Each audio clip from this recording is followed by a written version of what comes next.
At 2 a.m., I lay bleeding on the floor. My leg bent the wrong way, bone tearing through skin. Mouth full of blood. The copper taste drowned every breath. I begged her, "Mom, please stop him, please." She stood in the doorway, arms crossed, face carved with disdain. "You should have signed the loan." The stepdad she chose over me stood behind her, fists still trembling, rage dripping from him like sweat. She didn't flinch, she didn't move. I crawled toward her, broken, desperate, my hands leaving streaks of red across the tiles. I clutched her feet like a child, praying for mercy. She leaned down, whispered in my ear, "No one will ever save you, not even me." That was the night I stopped asking for help and started planning my revenge. Once, I believed her love was enough to protect me. She was my mother, the person I trusted to stand between me and the world. But the world wasn't what broke me, she did. First with neglect, then with choices. She remarried when I was 16, a man who drank more than he worked. His presence was a storm, violent, unpredictable, always hungry. I thought she didn't see it, but she did. She just didn't care. And when she chose him over me, I told myself it was survival. I told myself mothers did what they had to. Until that night. Until the loan. The truth came in fragments, a half-heard conversation, a bill in my name I never signed.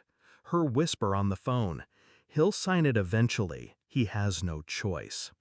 They had already forged my signature on small things, subscriptions, bills, debts. But this time it was bigger, a bank loan, hundreds of thousands. They wanted me to carry their failures. I said no. For the first time in years, I refused. And that refusal is what broke my leg. But it didn't break me. Pain sharpens you. It burns away illusion. While I healed in silence, I memorized everything. Their routines, their debts, their allies. The lies they told neighbors, friends, family, every detail cataloged. They thought I was finished, limping, useless, broken. What they didn't see was the calculation behind my silence. I didn't fight back that night because I wasn't planning to fight. I was planning to erase them. Revenge isn't chaos, it's patience. I started small, quiet. I built credit in my name, locked and sealed. I opened accounts they couldn't touch. I created a paper trail that separated me from them. Then I began collecting. Photos of his drinking, audio of their fights, bank statements proving fraud, screenshots of messages they thought I'd never see. Every piece stored in encrypted drives, duplicated, untouchable. And then came the allies. Not family, they were poisoned. Outsiders, lawyers, investigators. People who had no stake in my pain, but plenty of interest in my evidence. Piece by piece, I turned their empire of lies into a loaded gun. 3 years later, the storm broke. They called me back, pretending to reconcile. Dinner at their house, staged like a peace offering. But the papers were waiting. New loans, new debts, ready for my signature. They thought the crippled child they'd raised would fold. I didn't. Instead, I slid a folder across the table. Thick, heavy, evidence stacked like bricks. My mother's face went pale before she even opened it. Fraud, forgery, tax evasion, physical abuse, audio clips of her laughter while I begged for help. "This goes to the police in the morning," I said, voice steady, "unless you give me everything. The house, the accounts, the cars, all of it."